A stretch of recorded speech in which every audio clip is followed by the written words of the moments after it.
Right. Good morning, good afternoon, good evening, everybody. Welcome to the latest episodes of the Jason's Take On podcast with myself, Jason Noble, here in London. No longer a heat wave, we're just minus a heat wave. With the last few days, it's been a glorious last few days of the summer. And my partner in crime, Mr. Whitehead. Say hello, Jason. Hello, Jason. We are thrilled today. We have a guest that's come back, and we're super excited to welcome back the one and only Alex Farmer. And we're going to talk all about customer success excellence and also the growth of really the focus on customer success and why it needs to be there. How have you been, Alex? Welcome back. How was your summer? Well, delighted to be back. I'm glad I earned the right. It's so nice. I'm here twice, I guess is what we can say together. My summer was good, although as you were just alluding to, being based here in London, the summer was non-existent except for the last 4 days where they packed in a lot of hot weather in the land of no air conditioning. So it's nice to be back to the mediocrity that we can usually enjoy here. But it's been busy. Of course, we're just coming off the U.S. Customer Success Excellence Awards in May in San Francisco. And I also have a full-time job, so that's been busy as well, working for Nazaza as our Chief Customer Officer. So delighted to be back and talk about both of those things with you all today. Awesome stuff, Alex. Now, I think there are a lot of my American counterparts don't understand this idea of no air conditioning either. It's not built into this country. Things do shut down. If our guests, listeners don't know Alex, he's the founder of Customer Success Excellence Awards. That's been around now for a couple of years. And as he said, he's the CCO and CRO now of Nazaza. Nazaza is an industry-leading provider for travel brands for automated trip planning, personalization, optimization. So a really, really exciting industry to be in. And something that all of us, it has a big part of all of us, all of our travel plans, both for business and pleasure. Alex, you've been there just over a year, I think, and you are, or you were up until recently, leading the CX department. So looking after RevOps, onboarding, customer success, customer support, and now sales. So look, welcome back. I was looking, I think it's been about 18 months since our last conversation with you, and you were just at the point of really, we'd had the pandemic, the delays to customer success excellence, and you were just about to launch properly and do the first awards ceremony, which you've done. And wow, what an 18 months, Alex. Tell us about what you've been doing and the reception that you've seen to customer success excellence, and as you've expanded into the US, how it's gone there. Yeah, no, it's been a whirlwind, man. I mean, I think if I look back, there's been some very late nights and long weekends, but hugely rewarding. Really just to see the vibrancy of the community. So maybe I could step back for a second. Customer Success Excellence is the world's first awards program dedicated to customer success. And Jason, we spoke, I don't even know when, a long, long time ago when the idea was in its infancy. And really, during the pandemic, there was just this beautiful moment of support in customer success for fellow customer success leaders. There were kind of Zoom calls that happened every week where we could sit down and kind of just, hey, how the heck are we going to navigate this thing as people that have to, at the end of the day, own retention? And that kind of got me thinking a little bit with having a lot of conversations formally and informally that we need to recognize those who are doing incredible things, right? Some of the things that I learned in that process about, the creative strategies that a customer success executive was deploying to save their customers in an unprecedented event of the last 100 years were truly phenomenal, right? So, I got thinking, I had seen customer support, customer experience, sales, they all have their black tie, red carpet events, but customer success didn't have that yet. So it was really kind of a case of had the idea and wanted to get some pen to paper. I happened to also be in my notice period from 2 companies ago. So I had a little more time on my hands and kind of, brought the idea out into the world. Little did I know that we would be kind of sitting with a website and an idea and nothing more for about a year and a half, because in my mind, half the fun is showing up, dressing up, having some drinks, having a gala dinner, and doing a proper award ceremony. We deserve that in the customer success community. I like to call it the Academy Awards of Customer Success.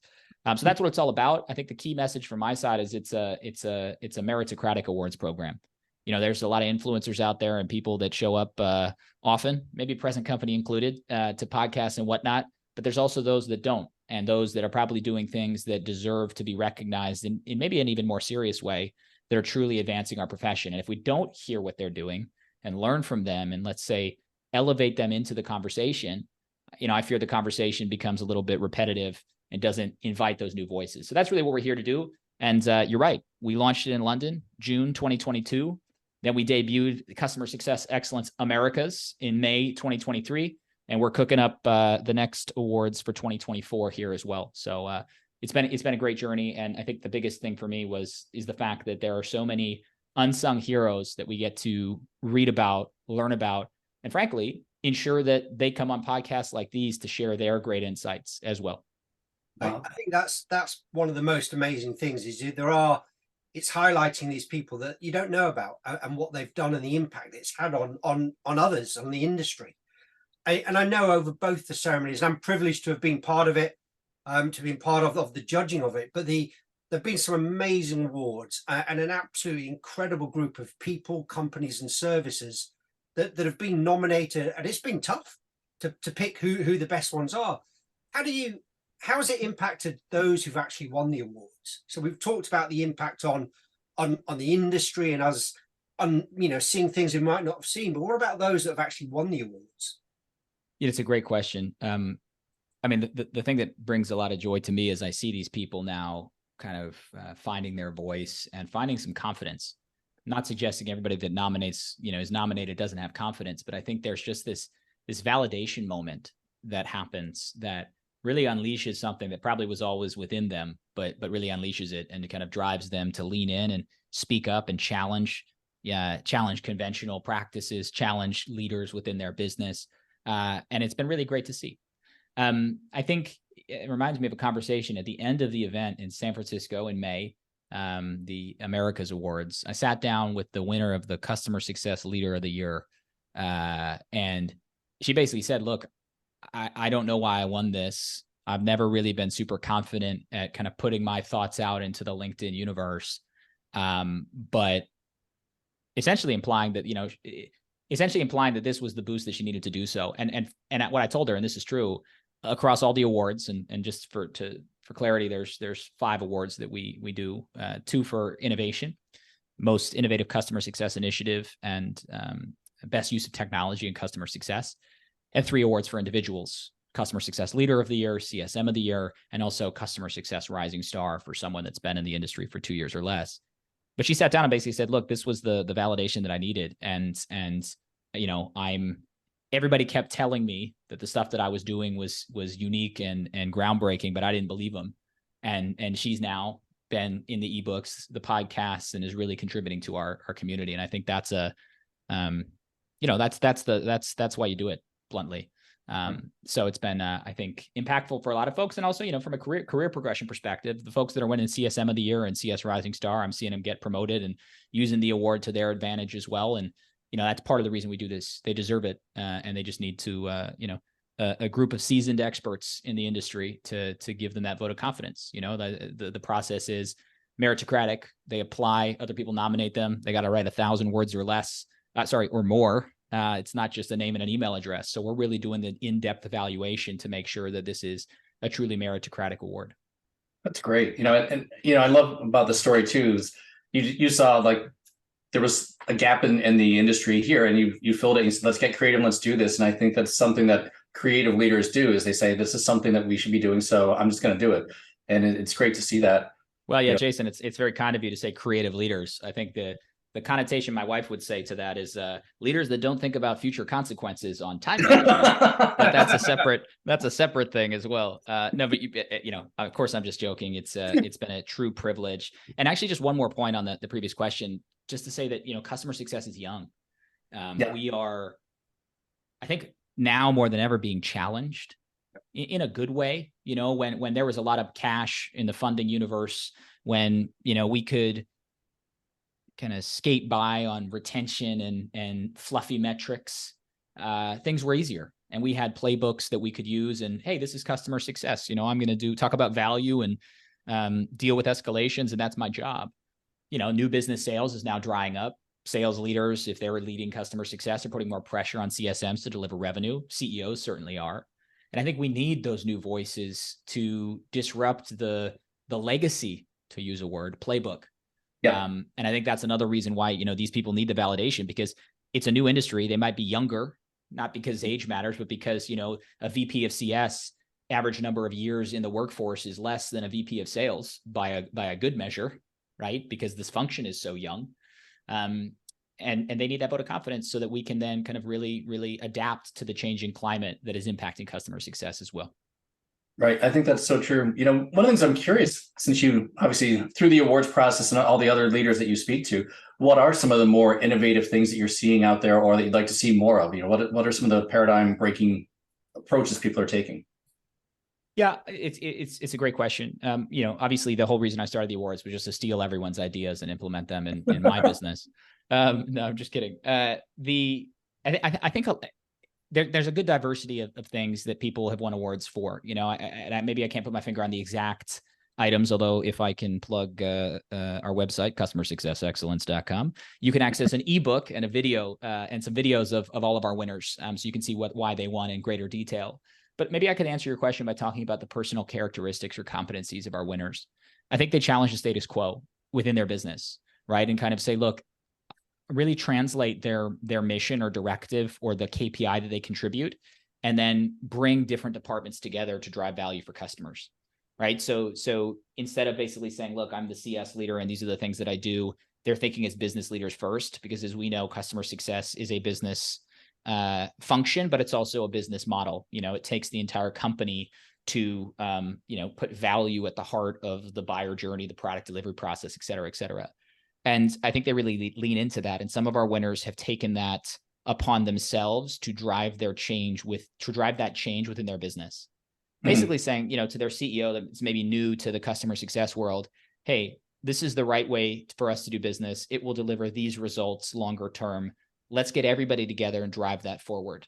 So they're not thinking as customer success leaders. I think they're really thinking as business leaders that are putting the customer first. And I think that's a real common thread between a lot of our winners. Wow. It's a real shift, isn't it? And I think it's the awards have acted as that catalyst to get people to shout a bit more about what they're doing. But I think you're seeing so many different initiatives. And it's really exciting. What do you see? What's kind of the next big thing for customer success excellence? Your awards, is it more regions, more awards, or even working or collaborating with other industries and other groups? It's a good question, man. And kind of my what's the right word? Maybe negative answer is it kind of really, I think step one is guiding this in a way that ensures that it's sustainable, right? I mean, it's still a passion project. Yes, it is a business, but it is not a primary business. So part of it is really kind of finding the right folks to partner with to ensure that we can accelerate our impact and not just kind of do these, let me put it real bluntly, when I have free time. And that's the reality, right? So, making sure that this is a sustainable thing that continues to give back to the industry is super important to me. Currently planning to at least in 2024 run EMEA and America's events again. So, you can look forward to that in the near future. Also looking at other options where we partner more closely with customer success companies and maybe kind of do this in a more collaborative way. We are a sponsor-driven event. I promise, I'm not going to retire because of this event. Let's put it like that. But, of course, we want to make sure that it is, let's say, upscale and delivers on its promise to the customer success community. And that obviously takes sponsorship. But maybe partnering longer term with someone that shares our vision to make sure that it can be sustainable is definitely an option for us as well. I would love also to bring it to APAC. I mean, there's different regions where we have phenomenal contributions from CS leaders. Honestly, our biggest challenge is simply the fact that it's kind of hard to get people to fly across the world or a country for just a dinner. And it's more than a dinner, of course. It's an awards gala and there's food and drink too. But one of the things that's important for us is to partner with customer success events to tap into a pool of people that are already there. We partnered in London with the customer conference, and we partnered in America, in San Francisco with Gainsight's Pulse. But looking at those partnerships and making kind of more sustainable linkages there is also quite important. So I'm giving you the real kind of roadmap view, not the marketing version, but that's the reality. It's been a super exciting project. And actually just on that thread, one of the things that I learned, kind of creating the business, made me a better CS leader. I know that sounds cliche, but I'll explain. I use MailChimp for my marketing emails. I use Squarespace for my website. And the onboarding flows, the product-led onboarding flows to be a customer of that technology, as the longest long tail single person business was really interesting. And we took a lot of those lessons back to the companies that I work with. When I was launching this, I was working for a company called Cognite with 75 customers, but about 75 million in ARR.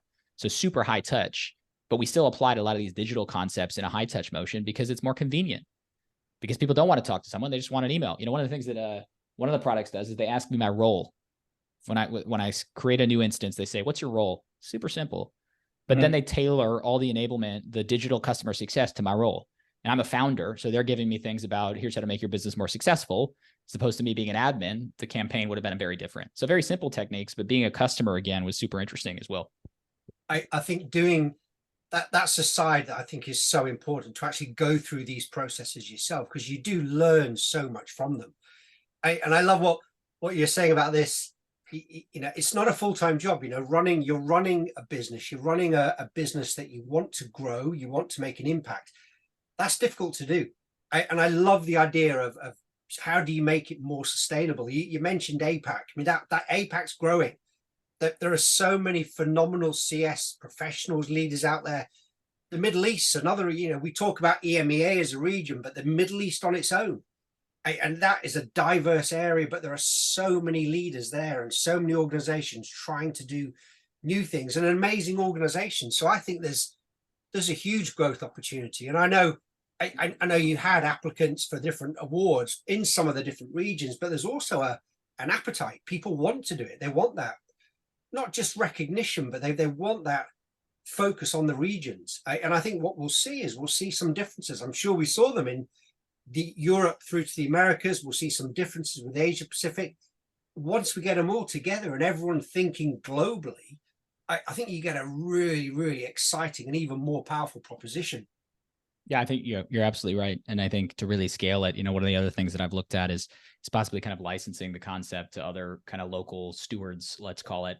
Because at the end of the day, you're right, the regions are different, the communities are different, and being able to tap into more local community representation is super important, because they know who to partner with, and essentially, can nominate those people that they know deserve to have their voices raised. Right. And I mean, it's a startup, and I can be really open. Following certain folks on LinkedIn about this all the time is a pretty bad litmus test to get a common holistic view of the whole customer success space. Right. So we start from where we are, but definitely a lot more to do. And my hope is, there's, given the interest from the community, there's a really exciting way forward to really expand and grow the impact. Right. But, that's for the nights and weekends. Let's put it like that. One of the things you said about like the rising stars and the winner who said like getting their voice and their confidence too, I think it sort of sheds a light as well too on the growing career path opportunities for folks in CS and where it's going to go. And I think, that's kind of a pivot point of, looking at your role. We'd love to hear more about how it's evolved to the CCO role, and then also CRO. I mean, what's that journey been like? What's been the biggest change and disruption that you've had to experience? And what have been some of the lessons learned about even just leading CS when you have these other responsibilities? Yeah, for sure. I mean, I guess if I could paraphrase your question, it's what the hell do you do all day when you're not focused on this? And that's so much more beautiful. Brilliantly said. Yeah, there you go. No, that's my connotation, not yours. It's been a great journey, man. I talk sometimes about. I'm actually wearing the T-shirt from this company, and you can't see it on the podcast, but it says the number 43, and I was the 43rd employee at this company. I spent 5 years, called Fairsail, and I began my career kind of right place, right time. I'd spent 2 years as an implementation consultant at a mid-level HR tech company, and then I had an opportunity with them to actually move to the UK and found this company called Fairsail, and I was employee 43, and we basically grew from $1 million to $20 million in ARR over 4 years, no venture funding. And my, boss basically said, look, we see potential. We're going to kind of give you the opportunity to fail softly if you fail, or to grow swiftly if you grow. My words, not his. He was much more motivating than that. But it had an amazing opportunity. Really, I call it kind of business school, getting paid to go to business school. To go through that traditional 1 to 20 story was phenomenal. We got acquired by Sage, worked there for a year, but the lessons that I kind of take from not just building a customer success function from scratch, and this is back in like 2015, 2014, when CS was still new in Europe, at least. And my boss used to work at Salesforce, so kind of brought some of this customer success ethos from there to Fairsail. But really got to kind of learn not just about CS, but also about the business, and spent a lot of time working with the product team, just, I won't say fighting fires, but smoothing over process gaps. And I feel like in startups, customer success does this a lot, and nobody else really has the time. There's a healthy tension to make sure that the product team, for example, focuses not just on how they deliver product, but on where gaps are created with how internal teams collaborate with the product team, right? Because it's easy for a product team to say, oh, I'm going to go talk to customers and go talk to engineers, but how do we link up in the customer's eyes, the product and the customer success organization speaking from the same, or singing from the same hymn sheet? Right. So as an example, we spent a lot of time ensuring that customer support and customer success had a voice in terms of what bugs the product and engineering team would address every sprint, because we knew when I joined, we were 75 customers. We ended at 400. So, it's a pretty high touch model. We knew which customers had the biggest issues, and the product team and the engineers didn't make sense for them to learn that, because we knew. So we transferred that information. So I think one of the lessons in kind of that journey was not just kind of building a CS function, but also streamlining processes between different departments to make sure that when the customer had a challenge, there was no friction internally to get the challenge addressed. So that was maybe lesson 1. Lesson 2, I think I resisted a lot of digital touches back in the day. Like, I didn't really get the point. We were high touch. I thought, let's just do QBRs and go talk to our customers. And we had a ratio of, I think, about 40 customers per CSM. And that worked okay. But in hindsight, what I didn't do is build for the future. So, it was about keeping pace with our growth, not ensuring that we get better as we grow. And I think that's a lesson that I've learned in other roles. After I left Sage post-acquisition, joined a company called IncoPro as their post-sale leader. So that was the first time that I was responsible for kind of the full post-sale stack as VPCS. We had one person doing onboarding, built a process around that. We had no support. The CSMs were doing support. So we built a support function, and I'm a Salesforce junkie. So I built it all kind of myself, brick by brick in the CRM. And then we kind of built inherited a team of account managers we turned into CSMs. So that was interesting. We were very kind of thinly resourced. And my lesson there was twofold. We were too ambitious doing stuff instead of doing simple things well. So we had this super ambitious roadmap of, let's build all the stuff you need to have a CS function, instead of being more like target driven and say, the one thing that will deliver our target in the next 6 months is account planning process. Cool. So let's go all in on perfecting that process, and then deliver the next thing on the quote customer success roadmap. So focusing more on kind of the business requirement first, and, throwing out, I think that's where I kind of unlearned the whole, let's just take that traditional customer success playbook and implement it. It's no, the playbook is a guide. You take tools from your toolkit depending on the business situation. And I learned that lesson the hard way. And then just lastly, one of the things I've learned, and after IncoPro, by the way, I joined Cognite for 2 years and now at Zaza. But I think one of the things I'm learning now, actually, at Zaza, I'm our interim CRO, but full-time CCO. We're doing a lot of work now to unify the go-to-market process to focus on value. Previously, we were selling transactionally. We're an enterprise solution for B2B travel agencies and tour operators. And that market is super immature. I mean, super immature. A lot of, we build it ourselves. We don't want to buy anything still.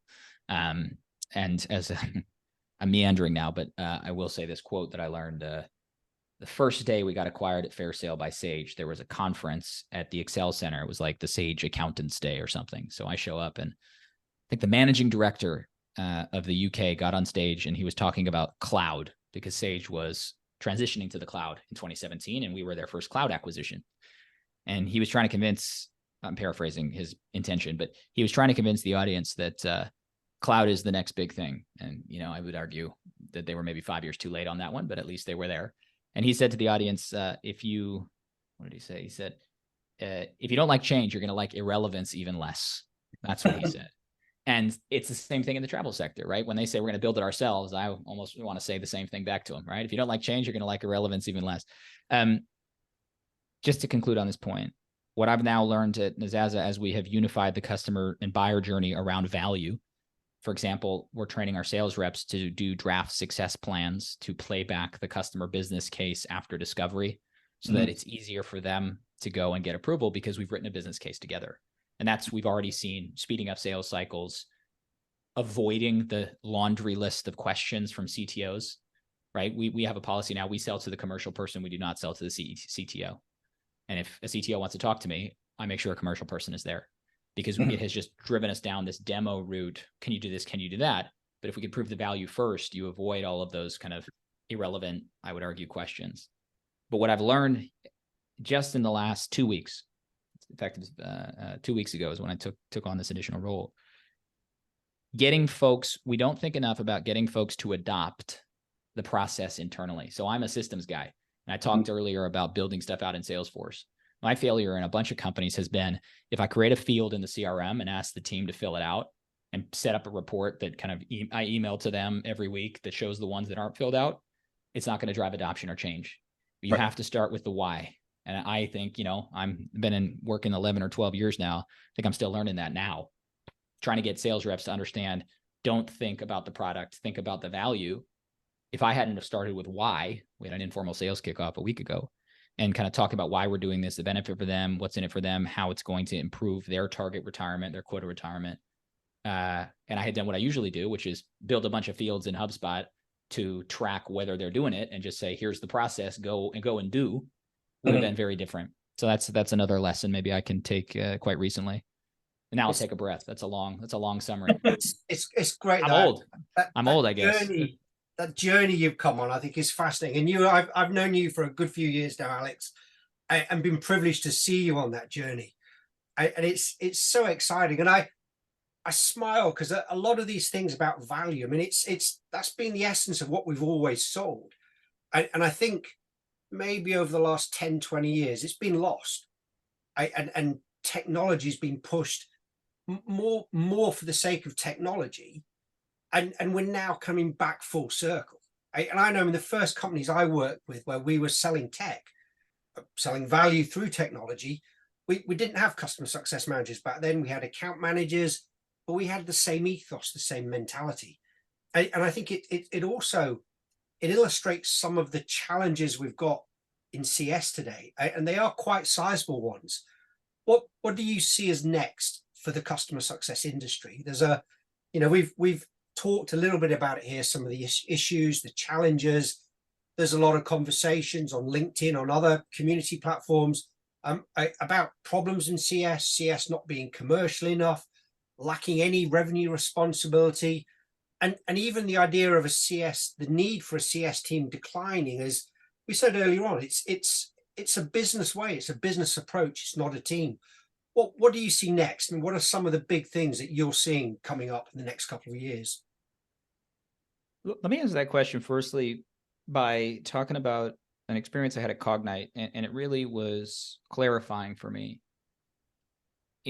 I don't want to denigrate customer success. It's been my profession for a long time, but I think customer success ultimately was a reaction, was a pendulum swinging far away from the way we used to do things. We were selling perpetual licenses, we were growing revenue at all costs, et cetera, right? Fine. So we create a CS team to make sure you don't churn and you get value. In principle, it makes sense. What we did is, I think we did it to address a challenge that we blame sales for. And I think customer success is, and again, this is not my opinion, it's my observation. Customer success has kind of been the team that sales loves to hate, and sales has been the team that CS loves to hate, I think, largely. And part of that has been organizations not being clear on who owns what revenue because they don't know. So if you don't obviously align KPIs that make sense, you're going to have all this internal politicking of it's my deal, no, it's my deal. So in some ways, a lack of clarity and a lack of leadership from the top, even the CEO, to say, no, you do this and you do that, maybe has exacerbated that situation. The example from Cognite that I want to give is I work closely with our RevOps leader because, again, I was getting my hands in the CRM too much. And the sales reps all went on a value selling workshop. We paid a bunch of money for some consultant to basically create one-page document that we should fill out when we talk to a prospect. And this is with the new sales reps, not a team that I led. Meanwhile, I was building success plans for customer success managers to talk to customers about the next quarter's success plan. And I looked at the document that the value selling rep was selling, and it's the same thing as a success plan. It's just a different terminology. It's delivered by a consultant that is known to sales leaders and not customer success leaders. And it really just made me think, if we just really zoom out here and say, how are we going to forget the tool, forget the process? At each touch point, how is the customer value going to come through the buyer journey, the customer journey, and then work backward from there? We'd be in a lot better place. And so I think the future of customer success is the fluffy leaders that, don't have a revenue target and maybe kind of talk about things that don't actually contribute to what's on the CFO's spreadsheet. They're going to get cast aside. Yeah. Example, I know some startup customer success platforms now that have taken the word customer success off their website. Instead, they're talking about post-sale revenue and they're selling to the CRO. So for me, the future of customer success, I think, is relatively existential. It's not going to go away, but it's either going to influence and umbrella into a sales organization. And we're just going to be really good at driving value across the sales journey or the buyer and customer journey. Or we're just basically going to be told, you know what, we need to connect you to, the opposite of this version is that we're not contributing to revenue enough, and that team doesn't need to exist anymore because I've either productized it or the new generation of sales reps understand customer value like the old generation didn't. So for me, I think we can be part of that change. It goes back to the quote, I guess, right? If we don't like change, we're going to like irrelevance even less. We got to adapt to the business reality now, and we got to lead it or not, right? Put up or shut up, whatever cliche or idiom you like me to use. I think it really is relevant here. So I'm excited. I don't want to end on such a doom and gloom note. There's a lot of great CS leaders that we've learned about in the Customer Success Excellence Awards that are doing exactly this. They're driving value, as I said before, across the business, and they're at the tip of the spear of that change. And that's a change we need to make. The old playbook from 5 years ago, it's not relevant now. And if we keep peddling it, we're going to be the playbook peddlers and not the business changers. And I think that's really important. I think it's great because those award winners are the spear point of the change as well. That change, it's these people that we need to help do this. Yep, absolutely. Alex, loved all your insights and thank you for joining us. We always like to throw out a bold challenge question to everyone. So as we wind down here, your bold challenge question is, what would the top priorities be in 2024 for CS leaders and execs like you? What bold action should they be taking to really advance their teams, their practice? Love it. Two come to mind. One of the things I've learned in my career is that digital is not the long tail. I mean, you see people talking about this now. Scale is everywhere, whatever we're calling it. But at the end of the day, customers don't want to talk to a person if they can get an answer elsewhere. So I think one of the first priorities for CS leaders is, regardless of what your budget is, what your kind of high touch, low touch, mid touch, what can I do that doesn't require a person? It makes things more efficient. And not more efficient for me, not being selfish, but more efficient for the customer. Very quickly at Cognite, we launched a customer community with 80 customers. Why would you launch a community when you only have 80 accounts? Well, the answer was we had 12, we did an audit. We had 12 different websites a customer could access information about Cognite. Support portal, training portal, GitHub, Stack Overflow, all this stuff. So the adoption of all those tools was so low. We launched a community to connect all the tools in one so customers could adopt all the stuff we were doing. And that was an example, I think, of kind of challenging that conventional wisdom, throwing the playbook out and saying, how can we use technology to solve the customer pain with digital? So that's example one. Example two, we've talked about unifying, really as a CS leader, my job is to step back and make sure that success, I think if you're a new CS leader or a CS executive and you come into an organization, the last thing you want to do is go head to head with a sales leader on day one. You want to build your success plans, get your customer success person to create them, do some QBRs. That's fine. And I'm guilty of this. But if I don't set the right expectation with the prospect on day one, that this is what you can expect from our business value-centric approach, then, let's just put it like this. The customer success team is not some kind of guerrilla warfare team within your business that can kind of bring value to the forefront through their day-to-day operations. You got to attack it from the top down. And I've kind of, tiptoed around it by doing success planning at QBRs just as a CS team. And the effectiveness of that has been so much less if we had gotten leaders together and said, look, how do we articulate value? I don't care what slide format you use. Let's start with value articulation across the journey, and then let's make it better from there. I like that. That's great. Awesome. Well, Alex, thank you so much. And before we go, also, we would like to invite you to give a shameless plug. So how can people get in touch with you, and what would you like to share with them that would be of interest or value for you or for them? I'm highly active on LinkedIn, and I apologize to everyone in advance for that, but I am available. You can reach out to me there if you like. I've already jumped the gun, so maybe this is now a shameful plug because I made a shameless plug earlier. I don't know. CustomerSuccessExcellence.com. At the bottom of the homepage, you can register your interest to be emailed as soon as we launch dates in your region for the next awards program. Again, you understand why we exist. You've heard me say it, and we'd love more people to lean in and feed into that mission and ultimately help us build a better customer success community and a customer success profession. Alex, thank you again, man. This has been superb. I'm so excited by the awards, but just as I said, just seeing what you're doing and how you're helping be part of this change. And there's a lot of exciting stuff coming. So huge thank you. Yep. Thank you so much. Pleasure to be here, guys. Thanks for having me back. Thanks, Alex.